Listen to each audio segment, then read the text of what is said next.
So we're suspending women for testing positive for marijuana in the Olympics, but we are allowing non-biological women to have unusually high testosterone levels. That's allowed, but marijuana is not. When last I checked, doesn't higher testosterone affect your performance level?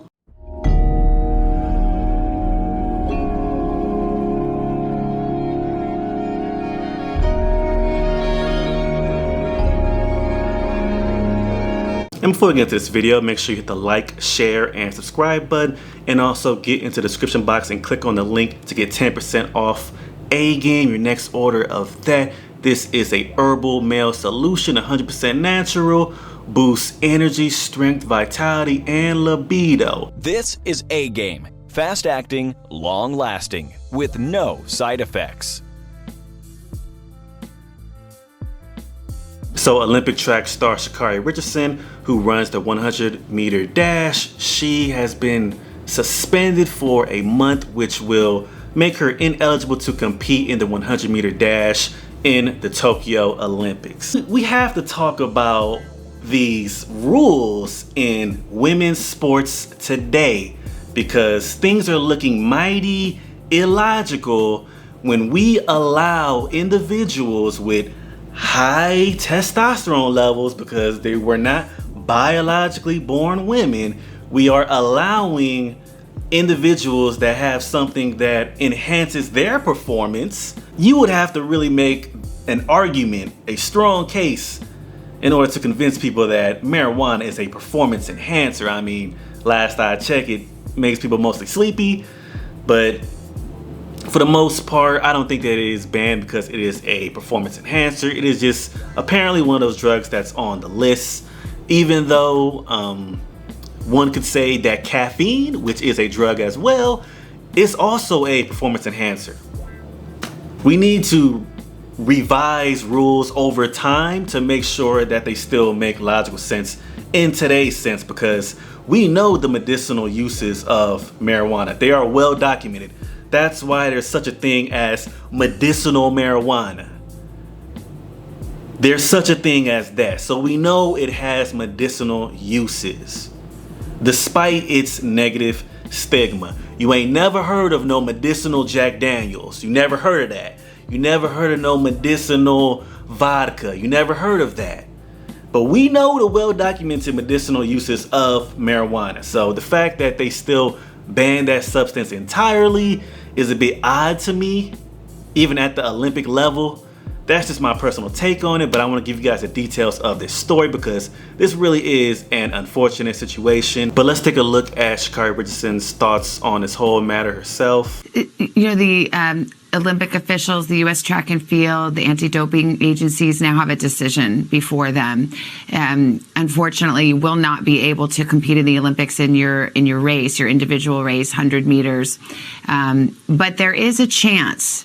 It's a small chance, but there's a chance you could go to the Olympics and take part in the relay. Are you hopeful for that? Is that what you're holding out hope for at this moment? Right now, I'm just putting all of my time and energy into dealing with what I need to deal with to heal myself. So if I'm allowed to receive that blessing, then I'm grateful for it. But if not right now, I'm going to just focus on myself.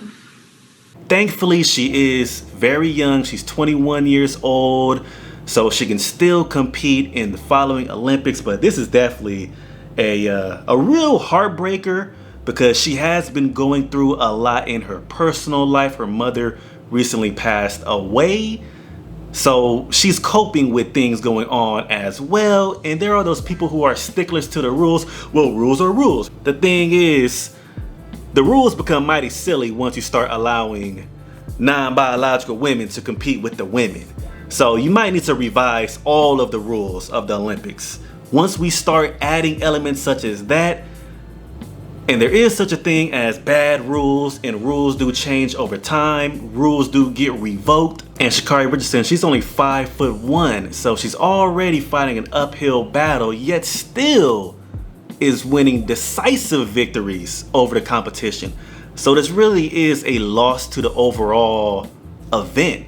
So to give you guys a bit more details about the story, U.S. track and field star ShaCarri Richardson suspended 1 month for positive marijuana tests. The hope that a U.S. women's sprinter will win its first gold medal in the 100-meter race since 1996 just took a major hit. ShaCarri Richardson, who qualified for the Tokyo Olympics last month, has been suspended from the Olympic team after testing positive for THC. And she's been completely apologetic since this whole incident came to light. She's already publicly apologized. She's taken accountability. So hopefully they at least allow her to compete in the relay. Hopefully, because it's a shame to lose a talent like that, but we gonna allow non-biological women to compete. Come on. With the women, they can compete, but in my belief, they should be competing based on whatever biological sex they were born as.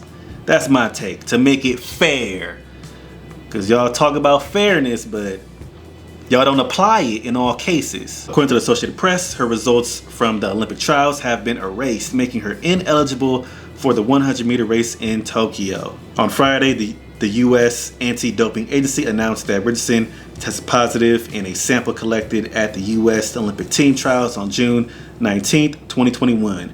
Richardson has accepted a 1-month suspension that began on June 28, 2021. So according to a USADA CEO, Travis Tygart, he stated, "The rules are clear, but this is heartbreaking on many levels. Hopefully her acceptance of responsibility and apology will be an important example to us all that we can successfully overcome our regrettable decisions despite the costly consequences of this one to her." Thankfully, she's only 21 years old. So she will be back. She will be back. And hopefully she can still compete this Olympics. Athletes that test positive for a substance of abuse usually receive a 3-month suspension if they are able to prove the use of the substance occurred out of the competition and was unrelated to sports performance. However, an athlete that have their sentence reduced to 1 month if they complete a substance abuse treatment program, which Richardson did. So she's making all the right steps to get back in good standing, even though I think the rule is just bogus at this point. We have to revise these rules over time. And if you guys are revising the rules to allow certain things, y'all not gonna take a look at THC, at marijuana use? You're not gonna revise that? Even though we know that it's gaining global acceptance for its medicinal purposes.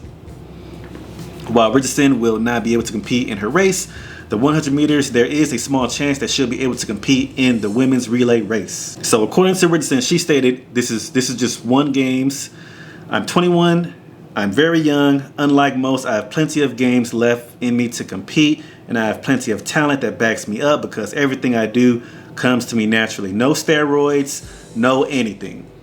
And see, I'm glad she said the no steroids statement, because this is just my personal take. And some people may not like this, but if you are going to allow individuals with man-level testosterone, I wouldn't even look down on female athletes taking steroids to level the playing field, because the playing field is uneven. Once you allow individuals who were born biologically male to race and compete with the biological women, it's unfair. It's unfair. This incident was about marijuana. After my sanction is up, I'll be back and able to compete. This will never happen again. So she took full accountability for this, and this is such a minor thing. That's my take on it. But like some would say, rules are rules, even though they change all the time. But I'm Chris. What you guys think about this whole thing? Make sure you hit the like, share, subscribe button, and blessings to you.